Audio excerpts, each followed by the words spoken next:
let's talk about the brain and the cranium. So the brain is held inside your cranium by the meninges. The meninges are thickenings of the dura, which is the lining of the brain that holds everything in space. So these thickenings of the meninges, called the tentorium, which is the one that is like parallel to the ground, and then the falx, which is perpendicular to the ground. So the falx goes between the hemispheres. The tentorium goes like the base of the brain.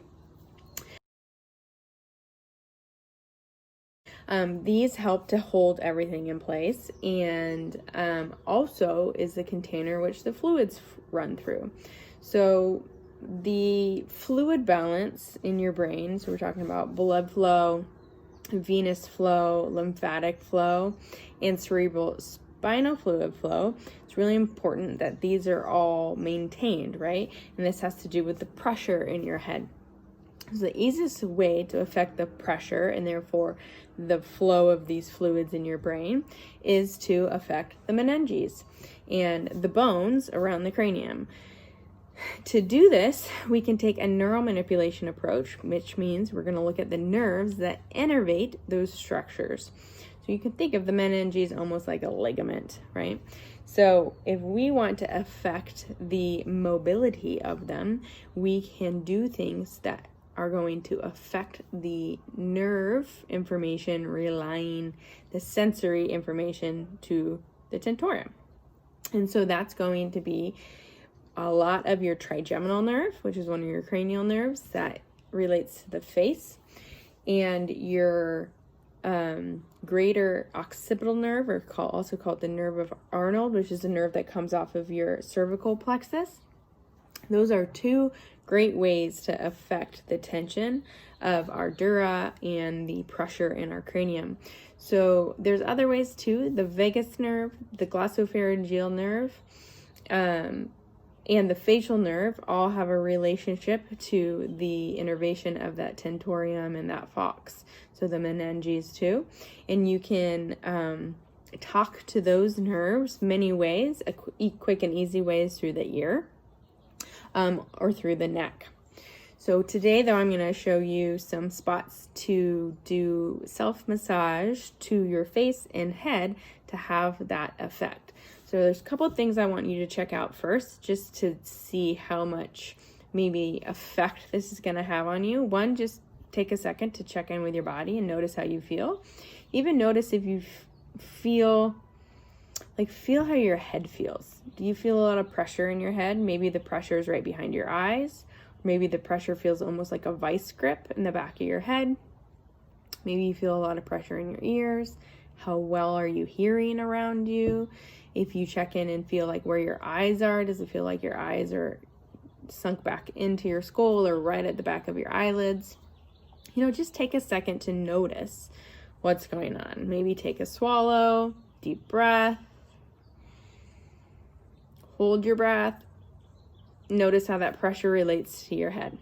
The other thing I want you to check is the position of your mastoid process. So your mastoid process is this bone, which is part of your temporal bone of your cranium, right behind your ear. It's kind of the knobby thing that your sternocleidomastoid attaches to, hence the name sternocleidomastoid. It's that long muscle that runs in your neck here. You're going to palpate there, and you're going to notice, does it feel like one is more prominent than the other? Oftentimes, if one's more prominent, it might even be a little tender, but more prominent means you notice it more, feels bigger, or maybe it feels lower down or more towards your ear than the opposite side. For me, that's my right side. Okay. The other thing you can check, if easy for you to do on your Apple Watch or a pulse ox, is check your heart rate. The interesting thing, these nerves that are going to affect the pressures in our cranium are also nerves that connect us into our social engagement system, which is a great way to instantly talk to a parasympathetic system. So we might see and feel a change in our heart rate. So once you have those check-ins or these beginning space, let's make a change. So the first things we're going to do is find some key spots of the trigeminal nerve. Now, like I said, the trigeminal nerve is sensory innervation to your whole face. Kind of comes out like this, the branches of it, almost like a spider on your face. Now we can get real specific and go specifically to the infraorbital foramen, which is along your cheekbone here. And you can even kind of feel around up towards your eye or in towards your nose if you have a more tender or dense area, and you can focus on that spot. So this is the maxillary branch of the trigeminal nerve. Okay, so you're going to find that spot and you're just going to do a little self-massage on it. You can do gentle self-massage, you can just do skin stretches in all the directions, or you can even do a skin lift technique where you pinch the skin and lift it up and then do a stretch. You can also just do real gentle stimulation with the tips of your fingers or a Q-tip or a Kleenex, whatever you feel comfortable with, okay? But you're just gonna get that area right on the side of your nose and the cheekbone, inferior orbital position. Another area is mandibular area.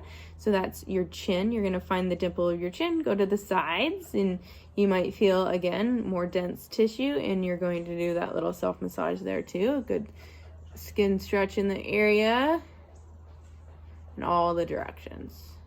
Or you can just do the general sensation. Okay? If you're really unsure, you can even do the whole thing. Now, the upper branch of the trigeminal nerve, it actually connects with that nerve from your cervical plexus. Those nerves come together, and anastomose is the word for it, and they innervate your scalp. So a real easy way to facilitate or talk to those nerves is to do take your hair and stretch it. All right, so I'm going to start down at the base of my skull because this is where those cervical plexus nerves are that are going to innervate my tentorium, and I'm just going to pull and stretch and follow what my body wants. Like, it feels real good. And then I'm going to work my way up to the crown of my head.